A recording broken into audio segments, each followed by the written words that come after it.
You're listening to What's Your Damage? The world's best Dungeons & Dragons 5th edition narrative-heavy actual play podcast inspired by Filipino mythology. We release new episodes at least every other week, sometimes more if we're feeling spicy.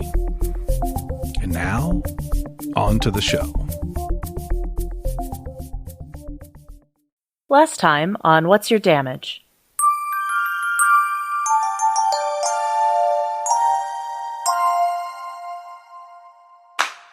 Alright, so okay, here's the thing. We're in this tavern, and there's something about it that's just not, jiving.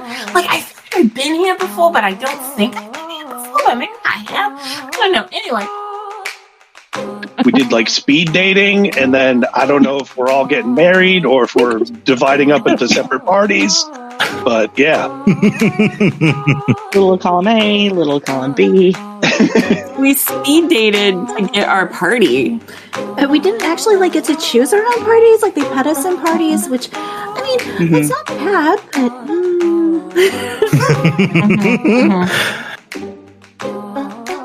Perseveron Dream Journal, entry 348, mid-autumn, Katano, 13th. We're still in the tavern. I don't understand what's happening.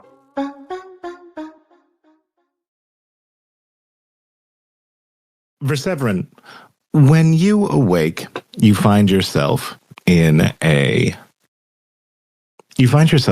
what's a fairly well-apportioned room. There are two beds. When you look over, the bed to your right looks to be hastily made, as if somebody was sleeping there. However, they got up and headed out to do whatever it is that people who have something to do in the morning do. As you listen around, you can hear that there is slight sounds of other people sleeping, maybe not too far from you. Maybe one is even inside your room. However, as you look out the window, you can see that there is what appears to be a really once beautiful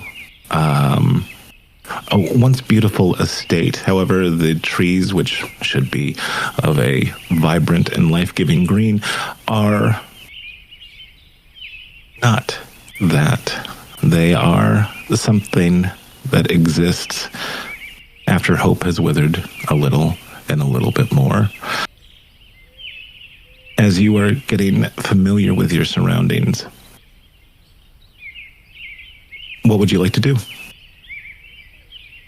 First, I'm going to take out my little journal and jot down whatever fragment of any dream I can remember from last night.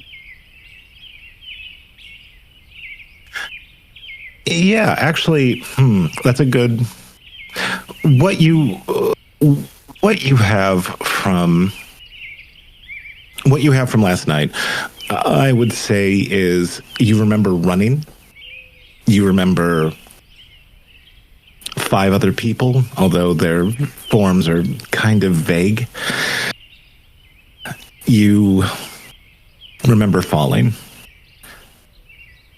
And then that's it. So he's just writing vague dreams, running, 5 people, falling. And I will look out the window and be sad about what looks like decay, and I will wonder if I'm still in a dream. Is this telling me something, or is this happening? When you say, "Is this happening?" Wobbles Waggletop, you suddenly hear a voice from outside your box. You understand that you are in a box. You can feel your head abutting against one side and your feet touching the other. You don't exactly remember how you got in this box, although you tend to prefer to sleep in small, hidden spaces. What would you like to do?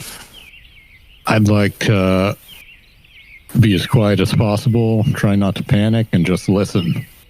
Okay. As you are listening to the musings of Verseverin, we cut to Lewewe. As you awake, you feel the dapple of sunlight, or you feel the sun's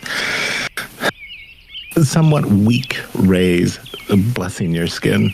As your eyes come open, you realize that you are in a bed, and in the bed next to you, you see another form. This one awake. As your eyes open, you see them close their eyes. They appear to be a tiefling girl, maybe around almost an adult, wanting to be an adult, but not quite there yet at the age of somewhere between 15 to 17. I guess it's only 2 years. A lot happens in 2 years.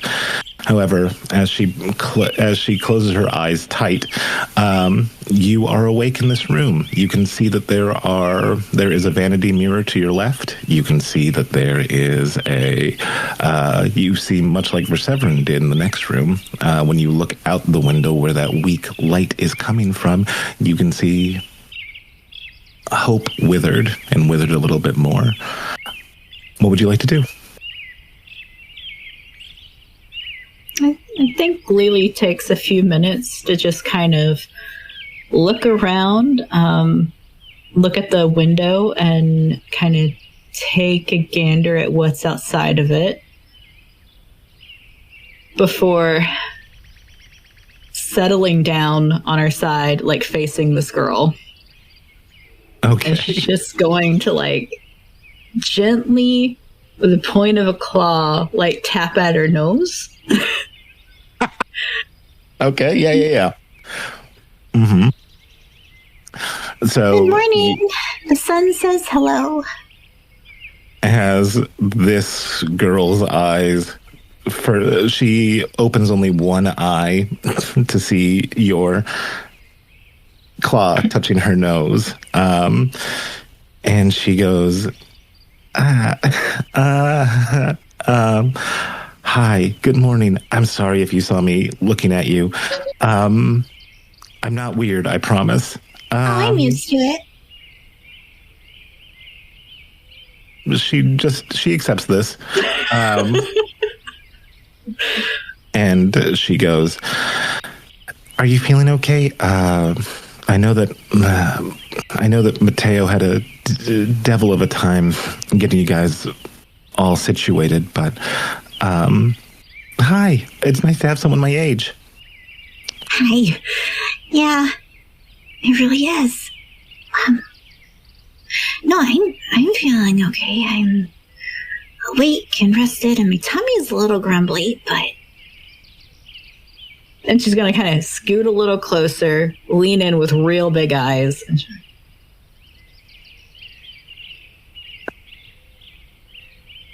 Do you know where I am? As we cut to Okot and Riz, when you awake, you see that you are in a fairly large room. This has about 5 beds, of which the 2 of you are members, and you have 2 other beds which seem to have people also in them. When you look out your window, you can see what appears to be a vineyard of some kind. Perhaps there were grapes growing here, but those grapes are now a little bit withered. You can also see that there is a fine green miasma. It's not like it is a fog. However, it is just like a slight tint to the world. As you two wake up, the women in the other bed, what looks to be a winter Eladrin, and what looks to be a pretty tanned, blonde-haired human are also starting to stir. What would you like to do?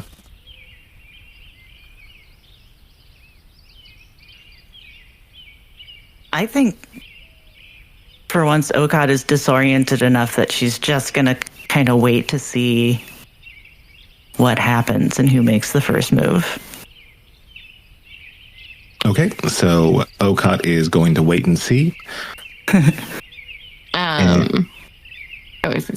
Riz, I think, is at first very, very confused because she's waking up and it's quiet. There aren't like screaming children or parents or anything that she's used to waking up to. So I think there's a moment where she kind of starts to and like sits up and she's like, huh? What do you mean? What? No, I didn't know the sleep. What? Huh? Wait, what the what? You okay?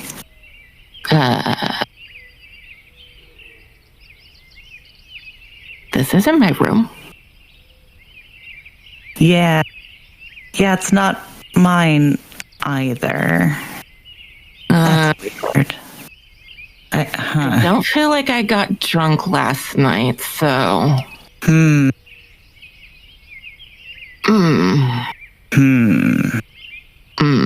But it would explain a lot.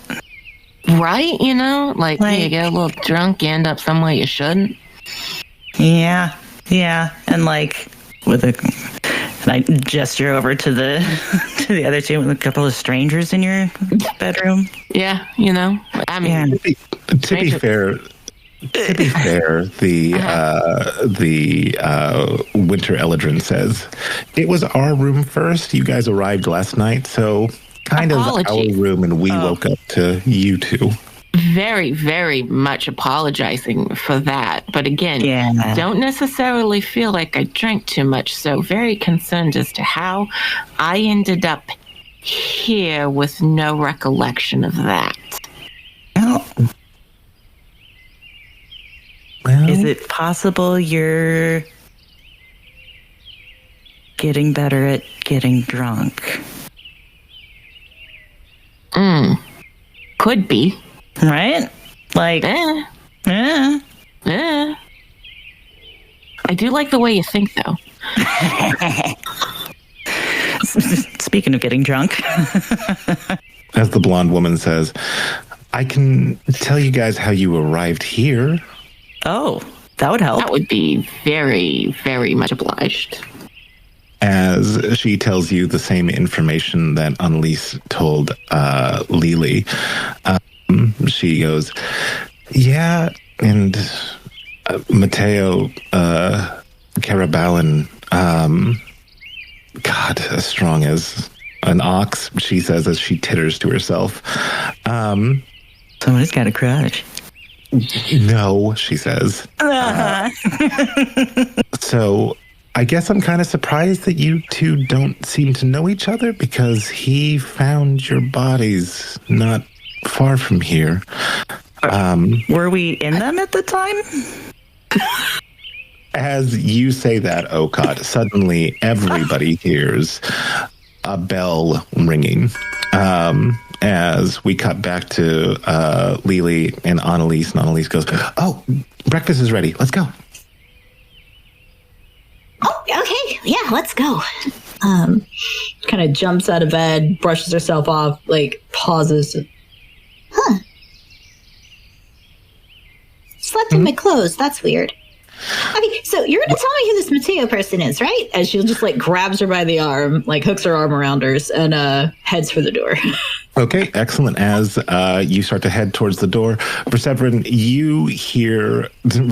and Wobbles, you hear this bell ringing, but you don't have the benefit of a stranger sleeping. Well, I guess you're both strangers to each other, but not an NPC stranger sleeping in this bed, so you don't really know what that bell's about. However, you do hear it, and you hear what sounds like a young girl exuberantly bouncing out of her room, bringing her friend, quote unquote, with her. What would you two like to do? I cast good berries, and I eat a berry. You want a berry? Oh, you don't know I'm in here unless you've opened into the chest for some reason. My apologies. I thought Elliot said that you popped out of the chest. Oh, no, sorry. He stayed in the chest and he just wanted to listen to you. Let me amend that. I hear this alarm noise and I just wonder what that's about as I cast good berries into my hand and eat a berry and continue to stare out the window and kind of just get a sense of what's going on with the foliage out there and wonder about the decay that is odd and disturbing as a druid adjacent person. Well, I'm so glad your hackles got raised because Verseverin, I would love you to make me a nature check. Druid about to roll a +0 on nature because that's not it. He's sympathetic. He doesn't really know a lot about it. Natural 20. Oh, that I love coming in strong, first roll out of the gate for after a year off. Setting the tone. That's how you set the fucking tone. It's all downhill from here. Perseverin, with your natural 20, this has the unmistakable mark of a Markupo. It is known as the false dragon of laughing rot. You know that deep within forests, oftentimes people run into the Markupo by hearing a laugh. Light, bright, airy, a maiden's laugh. However, nobody truly knows what offends a Markupo besides encroaching on its territory. It will belch out a large amount of green killing gas. You are aware, and in Perseverin, your teacher in Druidic arts, what was her name? Bryn. I think, if you would indulge me, I think one time while Bryn was teaching the old dog Verseverin new tricks, she showed him a place where the Markupo, another one, grew deeply offended and killed the vegetation and most life in a pair of villages called the Doundries. You know that this is a generational sort of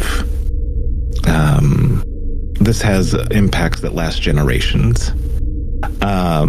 With your natural 20, you get the impression that this has happened not super recently, not enough to kill all things dead, because this place stands. There is still some vegetation. However, you know that that laughing rot, that green gas, will continue, and all of this will wither eventually.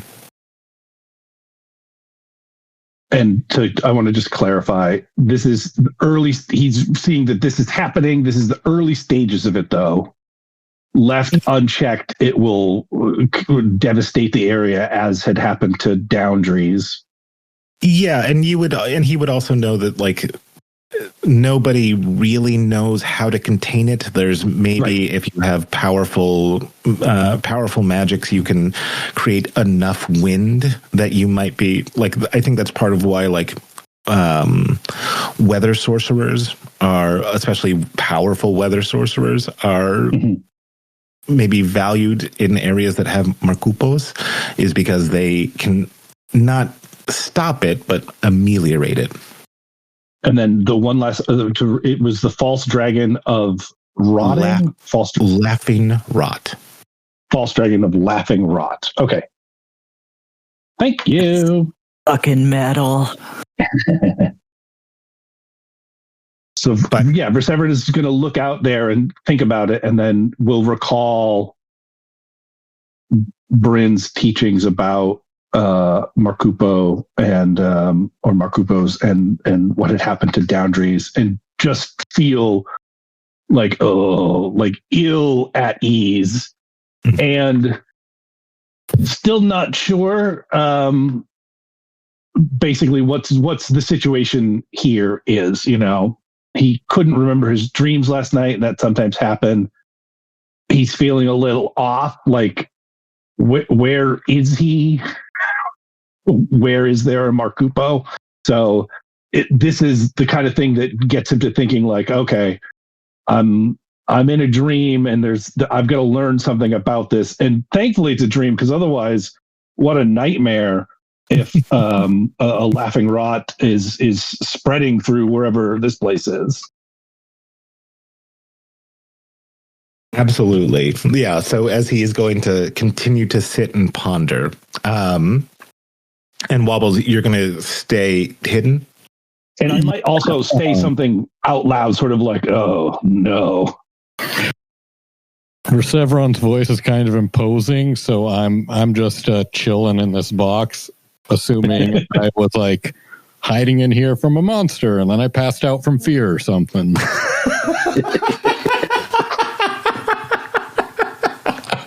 I mean, yeah, that exactly makes sense given what you're going through. Yeah, I would. Oh, yeah, my fear must have claimed me, and the monster is still here. Damn it.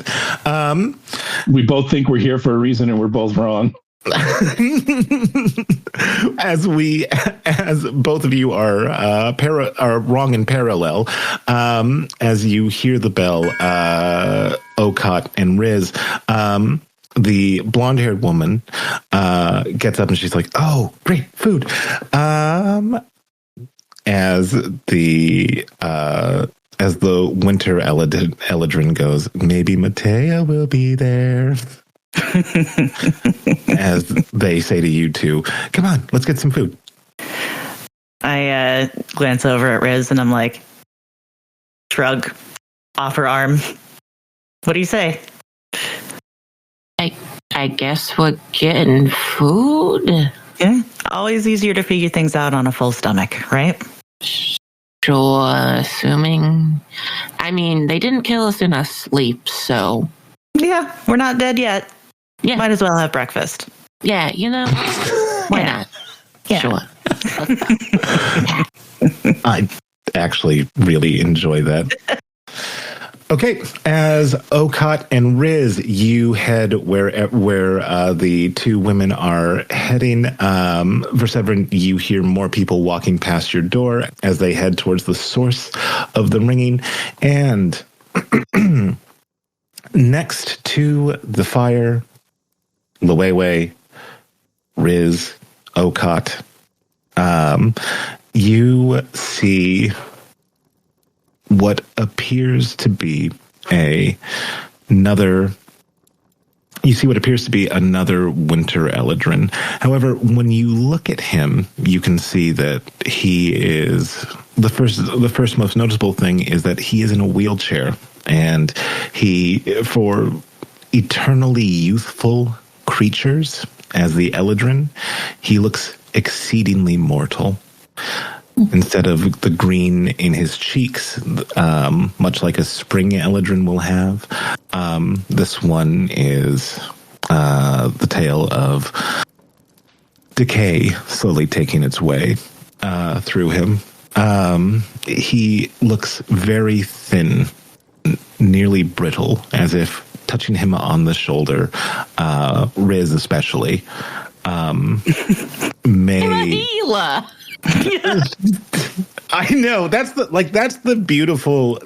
wonderful thing about Riz. I'm a fucking cleric. Although fucking cleric. Although she is known in some circles as the line Enda, she is very good at healing. So even though she comes like a lion, she heals like a lamb. Look, surgery is healing as well. Fair enough. Fair play to you. That ear needed to come off. As you see him, he is right next to a a pig sizzling in the fire. You can see that next to the fire pit, where usually there would be a good amount of wood, because the chill in this inn tells you that you are in the midst of an especially cold, rainy season. There is no fire here. To his left, on the back walls, you can see what looks to be the affix of probably a worker of some kind, a large axe. In fact, it appears that many axes are hung. One is missing, and other various sundries of bespeaking to somebody who works out in the yards, or perhaps once worked out in the vineyards. As you see this man, he has a warm smile, or at least the attempt of a warm smile, as it seems like movement of any kind is pretty difficult for him, even the muscles in his face. So it comes off as perhaps he was intending it to be an inviting smile, but it speaks to us. It looks like a crying one. It looks pained. Enormously, as he says, "Welcome, old friends and new." For my new friends, he says, looking at Li Weiwei, Riz, and Okot. He says, "To my new friends, welcome to my inn. It used to be mine and my wife's. However, now it is simply mine. My name is Kamapang, but most people call me Kampa. Please do take some. Please do take some chicharron. It's not as sickly as I am, I assure you that."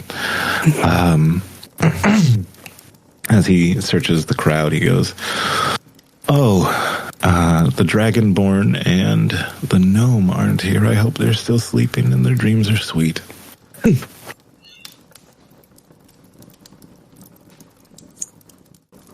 You said there was chicharron? He says as you see that there is a bunch of pork cracklings. Just for flavor's. Oh, sorry. Oh, go ahead.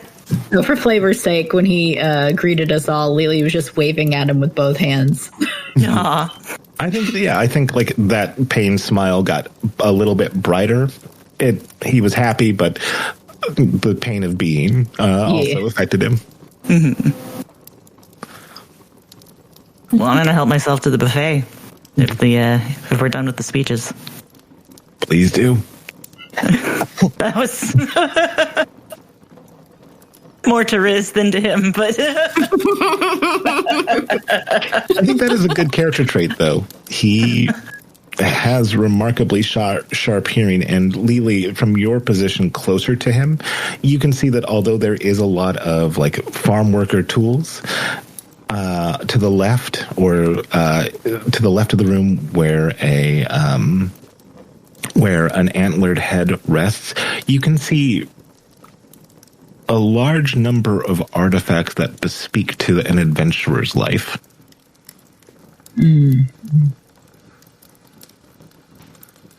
I think Lily's a little bit more interested in the food, but when she goes up to get her, and I'm sorry, please repeat that. chicharron.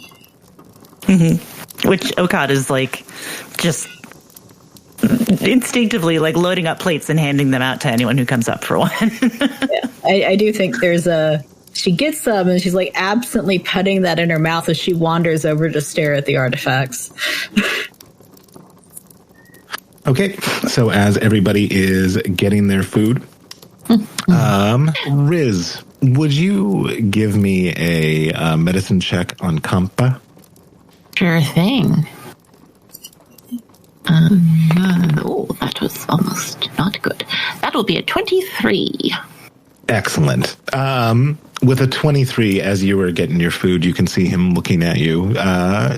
He's sort of mischievous when he looks at you, like you. And as you trace his eye, you can see that he sees your little far stand medallion. However, when you look back at him, you don't know what he is suffering from, but you know that he has a lot of it, and he has had it for a while. As you grab your food, he goes, by the way, I meant to, well, I don't think any of you have, he thinks about it. He goes, I meant to ask you, are you, as he looks over his shoulder to see Lily staring at the adventuring artifacts, how are the three of you feeling? I'm, fine. I mean, I know and she'll point between herself and Okot, confused as to we're not quite. Yeah, we're not quite sure how we got here last night. Uh-huh. Oh, me mother. Yeah. Okay. Oh, you are too. Hey. Hey. Okay. Yeah, but confused buddies. Hey. And she'll do like a high five from across the room, like a phantom, phantom high five. Air five. Yeah, air five. As Kampa listens to you, he goes, well, I can give you as much information as was passed to me by Mateo. Annalise, dear, would you mind getting the large gentleman and the smaller one as well? As she goes, okay, yeah. As she quickly runs off to... there was more of us. Hey, we're like a whole party here. Yeah. That was my assumption between the five of you. As Annalise goes, do you want to go? Lily kind of looks at her, looks at the wall of artifacts, looks at her, looks at the wall of the artifacts, and then goes with her. Okay, perfect. With her eyes still on the wall of artifacts. As they go to suddenly, as they head out, suddenly from Persephone and Wobbles' point of view, you hear, can I offer you this? Can Annalise and Luwewe just like do a lot of like little pounding on the wall? Like, like they're using all four hands between the two of them to knock on the door? Yeah. I think it starts as like one of them knocks, they wait, the other one knocks, and then they just kind of start making a game out of it. Until at this point, they're making a song. I love that. Persephone, you hear a song coming from your door. Is it a song I recognize? Nope. It is... Boy, wouldn't that be wild if it was? It's a nonsense song. Percussion jazz with a lot of giggling. Hello? Good morning! Hi. Good morning. Just so you know, we have breakfast is ready. It's pork. There's chicharron. Kampa was gonna tell you and your friend in there how Mateo found you last night. If you'd like to come out and hear it with the rest of your friends. My friend. Wait, who's my friend? I am, apparently. I don't know what your name is, though. My friend, were you in here? Do you want me to make your bed? Oh, no, I wasn't in there. No, there's like a gnome in there? No, there isn't. Oh. I think he's gone. Oh. Oh. Well. Oh, I hope he's okay, she says as she looks to her left and outside the window. But yeah, please, if you're okay with I'm gonna start looking out the window too. Where is he? If he's my friend, I also hope he's okay. Can we open the door now? Or are you just gonna talk through it? Because we can talk through it. That's fine. Wobble's inner monologue right now is like, oh, they think they can trick me by pretending they're my friend. Yeah, nice try. I'm staying in my phone. As Annalise goes, it is correct that he would not recognize these voices, right? Right. Yeah. Yeah. As Annalise goes, okay, well, as Luwewe and Verseverin, you hear Annalise's stomach grumble, and she's like, oh, I gotta feed the beast. Ooh, yeah, he sounds nasty. Let's go. Markupo is hungry. I wonder what beast she's feeding. Ominous. Can we have seconds? As Annalise and Luwewe and Kampa, despite appearances, he does have a very warm air to him. So, and a lot of it seems like affection towards at least Annalise, and so of course allows seconds. Yeah, Lily actually probably fills her plate again, just runs up, gives him a quick hug, and then goes back to staring at the artifacts. As he accepts it, he goes, well, I suppose your friends are going to come when they do. Your compatriots, I don't know if I don't want to label them friends if you don't seem to remember them. Well, there's only one now, anyway. Hmm? Oh, apparently the gnome disappeared. I knew he was a rogue, he says. Wearing gnomes. Yeah, they do have that ability, and from what I can tell, he's probably a...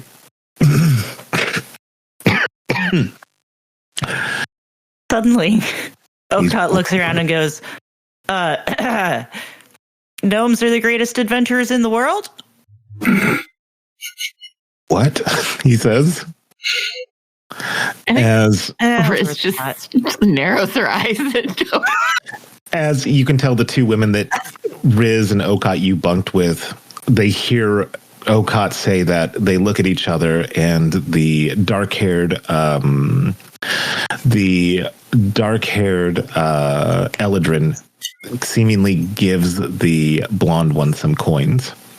Actually, the best adventurers in the world are the fortunate few. So, Oh. Mm-hmm. Are any of them gnomes? No. I'll imagine how much better they could be if they had a you gnome. don't know the fortunate few? Not in the biblical sense.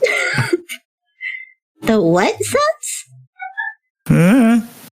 I haven't met them. Not personally. Well, I haven't either. I mean, what? But I read all their books. Oh, I've got one here if you want to see it. And she starts digging through her pot, puts her plate down, just starts hastily patting down her pockets until she pulls out the world's most battered Fortunate Few novel. Tell me a story. Wow, you really are a fan, aren't you? Who isn't? I mean, I don't know. Exactly. I know I sure am. Beats me. Yeah. Anyway, so the other two aren't common, but we can relay information to them as needed later. So so this Mateo fella found us somewhere, and apparently he's big and strong and brawny and brought us all here. And dreamy, I hear. Yeah, something about very dreamy something. I don't know. She'll shoot a look over her shoulder.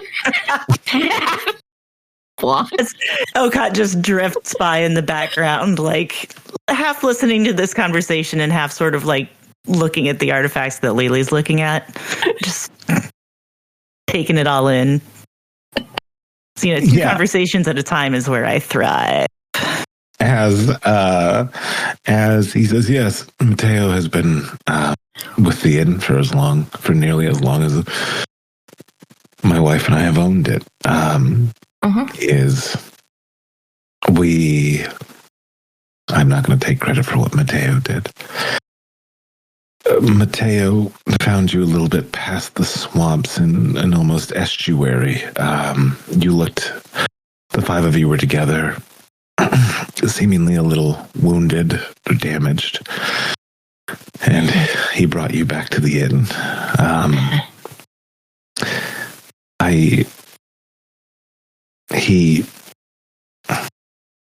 You can see that a look of concern scrawls across his face as he goes. He also found another member, maybe also a member of your party, but he seemed a little bit further away from you. That young man volunteered to go get some wood for us, so I gladly took him up on the offer. Okay. Unfortunately, I have not seen Mateo. Left early this morning. I have not seen him. Gotcha. Okay. So I'm just gonna, ask you kind of a weird question. But I mean, obviously at this point, it's all kind of weird, right? Weird is where I've made my home. Oh, I appreciate that about you. Also, I apologize. The name's Rizzo. Very nice to meet you. Nice to meet you, Rizzo. Thank you for your hospitality. So, and she'll gingerly hold out her hand to shake his hand. Yeah. Okay. Yeah. As he reaches to grab yours, he holds your hand. He grabs onto it. You can tell that you get the very strong impression that in another life, this man was quite formidable. However, that is not this life. As he shakes it, he goes, "It's a pleasure, Rizzo." Yeah, and thank you very much for your hospitality. Anyway, weird question. Where exactly are we?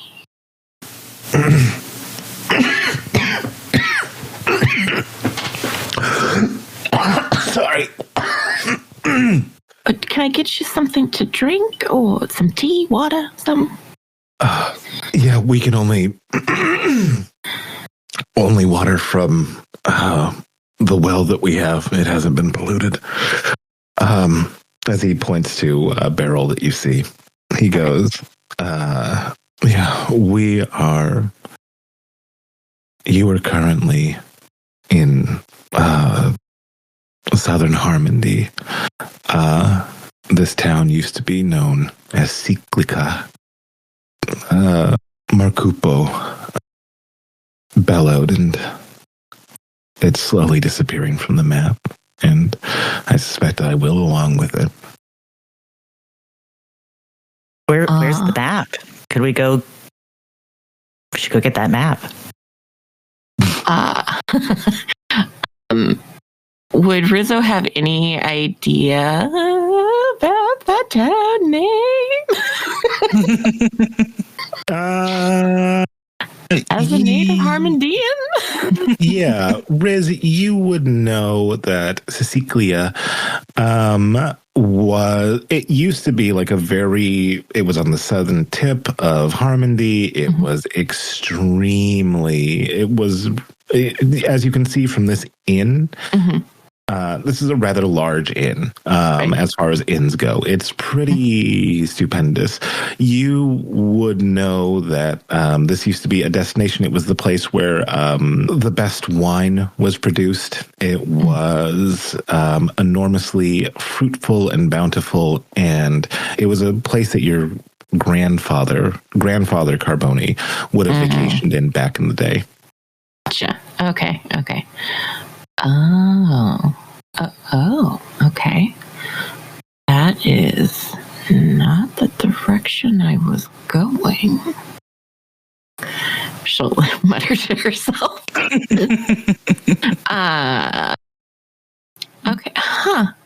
Yeah, that's, huh. That's terrible.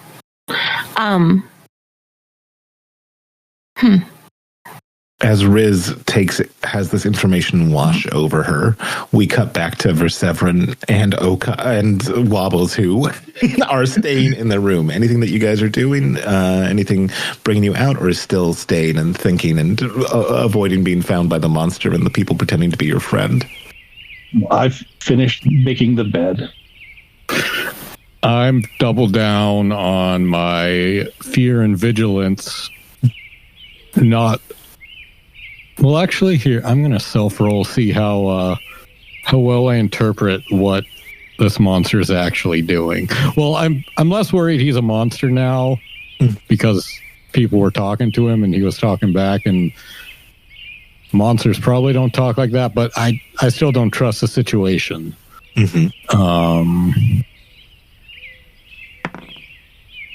11. Okay, I just hear noise. I'm not sure if he's making a bet or not. So yeah, I'm just still waiting for him to hopefully leave. Okay, sounds good. As you finish, make the bed.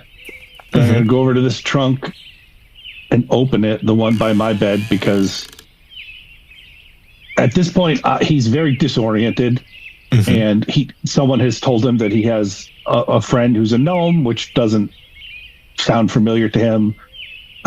So he's definitely in that, like, okay, we're experiencing some kind of dream from my god.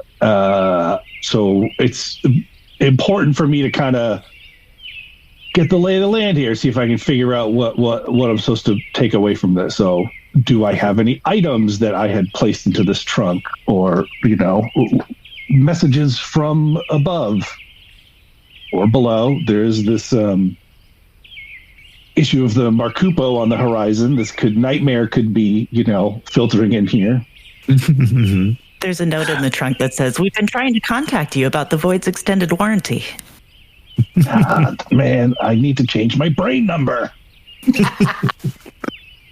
Yeah, and you find all of your artifacts. So you do have your flower staff, and everything that Verseverin would consider important. Okay, nothing out of the ordinary. So I just take my stuffs, put my good berries in a pouch, and then head out. Okay. Well, upon hearing him, I had this in my mind, but even though he's heading out, as soon as I heard him open the other chest, I want to cast Minor Illusion to make the inside of this chest look like an empty chest. That's pretty good. So, as you hear him open the chest, Wobbles, you cast Minor Illusion to make it look like an empty chest, and eventually you hear Verseverin leave. I was debating opening the chest, and I was like, I don't know if he's nosy enough to go through what is clearly not his stuff, Like, if the bed had been made, maybe, because then it's like, oh, I'm just in a room with, a chest and someone who didn't sleep in here. But the unmade bed is like, nah, that's somebody's stuff. Right. But yeah. I love the thought. As Verseverin goes to, and does he follow his nose where everybody is eating? I'm just wandering now, so I just walk out through this hallway and then see what I see in the hallway. Looks like there's nothing special going on in here. He had a good berry. He doesn't need food, and it's dream food, so what's the point? Yeah. You get, of course, now with this change in vantage point, you can see the vineyard, which is withering. However, you do also hear, a good number of people outside and outside the room, close to a fire that is slowly dying out. Oh, yeah, where they're roasting the pig. Mm-hmm. That's an open fire. And you can also feel that there is a pretty good chill in the air. So this would put you once again pretty deep into the rainy season. As Kampa goes, "Oh, he's joined us," he says. Good morning. Morning. Chicharron? Perseverance. Nice to meet you, Chicharron. Oh, no, sorry. I was offering. I'm Okat. The Nice Chicharron to meet you, Okat. Eating.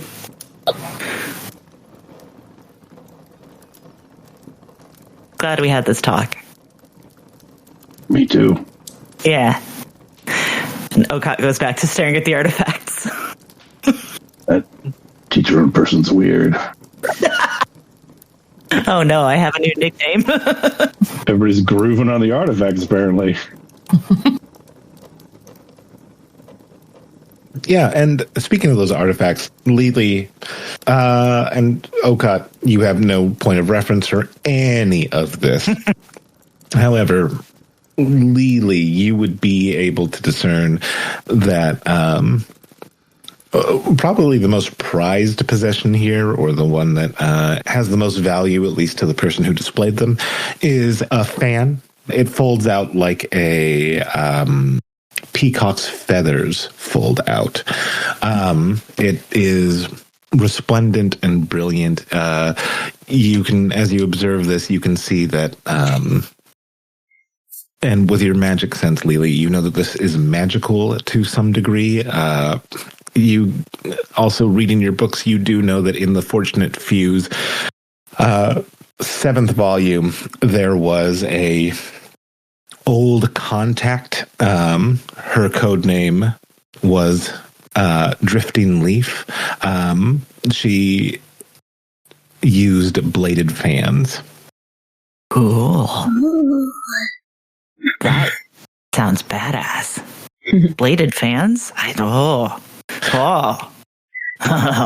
Yeah, I don't have that volume on me right now, but if I can find one for you, totally a great read. I'll have to keep an eye out. That sounds awesome. I want to try playing with one. However, oh God, there is something on this wall that does connect to you, or that you do notice, and you're like, as you see that bladed fan with the peacock, you notice that there is like a lot of bird theming, great colorful birds. However, one in particular really captures your attention. It has the appearance of like a wild rooster. However, instead of its comb, that red wattle, it has various crests leading away from its face, up and up and up. This bird is brilliantly colored. It is a rainbow of colors and feathers, and you know about this, and especially the position that the pose it's in, as you suddenly get struck by an old memory. And it is an old memory from your home reality. It is from Galea, and it is deep, deep, deep in the mountains with Hina Harap, where she, having a multitude of magics, but especially strong in divination, she showed you what we would think of as tarot cards. They're fortune-telling cards. The interesting thing about them was her cards weren't limited to displaying images of creatures that were just in Galea. These cards showed what you had no idea at the time, this rainbow rooster, obviously magical. You had no idea what it was. It was just a beautiful drawing to you. Of course, you knew the Moonfire Phoenix, which was also on one of her cards. So you got the sense that, these were great and important mythological birds. Right. It's something that, like, as I'm standing there looking at it, I'm like, this isn't totally familiar, but I get that feeling of like, this looks like the shape of something I know. Is that accurate? Absolutely. Yeah. And it also perhaps calls back immediately into mind two people who were very important to you. Of course, Namla, your sister, and an old friend, Jorix. I point to the rooster and I'm like, what's that one? Tell me more about that one. As Lily in the background is quietly going, oh, not saying this out loud, but what does this do? As she kind of touches the fan and starts to take it down. What's that do? What's that do? What's that do? Is there a button? I want to press it. As I think you find Kampa watching Lily take it down, Annalise looks a little bit like afraid because it's obviously an artifact. As she says, like, Kampa, is it okay if...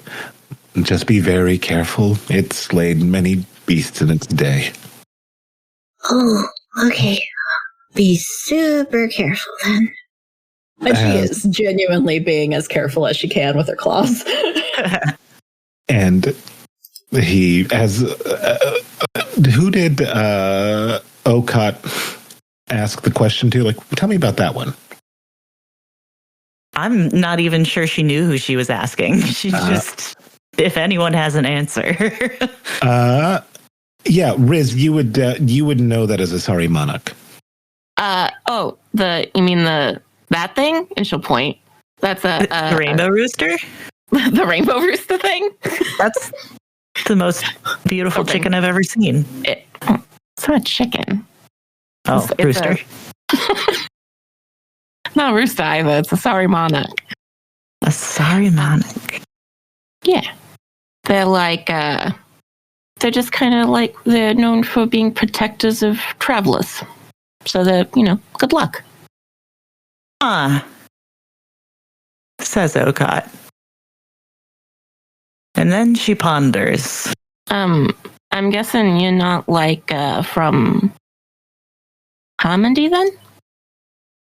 Nope. No, I don't think I've ever heard that word before, so I'm probably not. Yeah. No. I think Riz is going to tilt her head. You've never heard of Harmony. How much did we drink last night? I'm not entirely sure, but well, I don't drink, so I wouldn't have drinking much. Drinking much? No, yeah. Much. Okay, whatever we had. Okay, but no. We're good. Go back. You've never heard of Harmony. What island are you from then?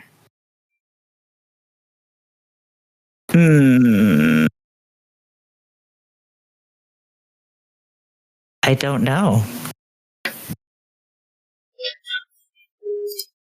Like you don't remember, or yeah, like I'm trying to find a name for where I'm from, and there isn't one.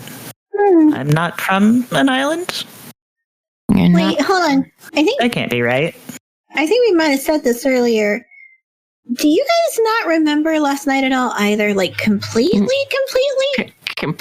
Completely nothing. It's blank. And like, Yeah, because right now we're like at the very south tip of Harmony, which was very not where I remember being last. No, me neither. Yeah. If I may ask, where were you? Oh, Buspernell. Like right outside Buspernell. Okay, yeah, I was out kind of that way too. I was towards Tarkshaven. Hey, tall and cranky over there. That's to Verseverin, by the way. Yeah, he's just looking around at like the other people. Yeah. Lily is also looking around at various people, not sure who she's talking to.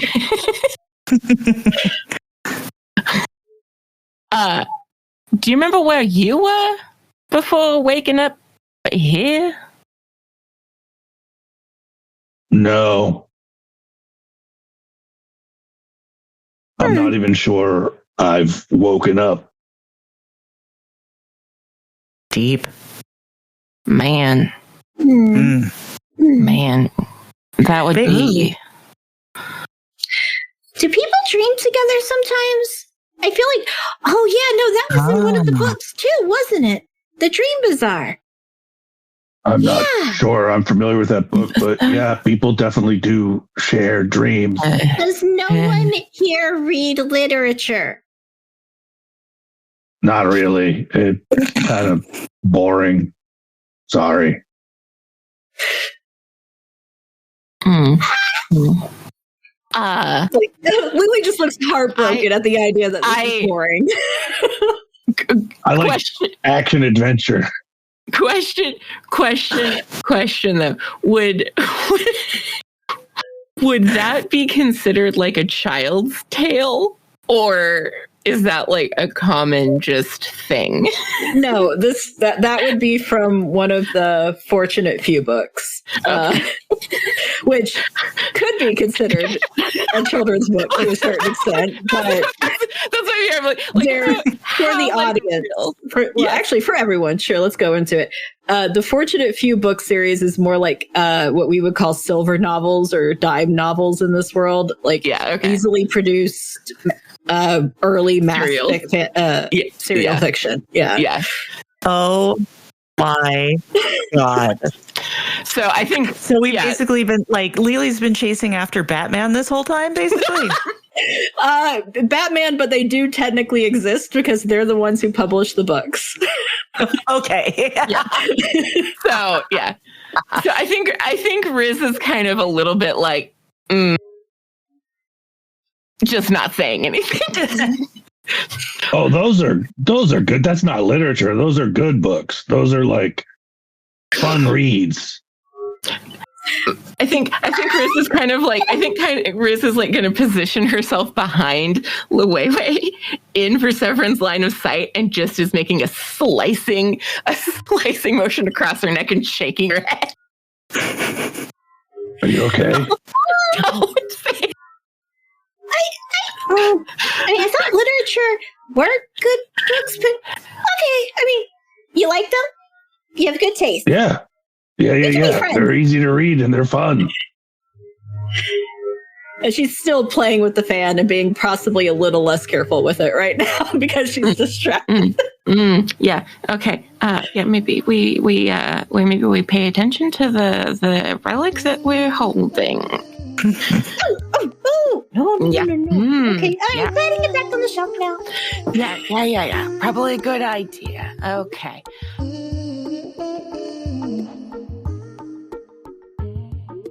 Thank you for listening to What's Your Damage? Series 2, featuring Parker Postini as Wobbles Waggletop, Kate Ingram as Riz Parcheesi, Sadie Blake as Okot, Douglas Gale as Verseverin, Ray Palmer as Luwewe Igbiani, and Elliot Rose as our Dungeon Master. Audio engineering by Elliot Rose and Ray Palmer. All music was created by Sadie Blake. Sound effect attributions can be found in the show notes.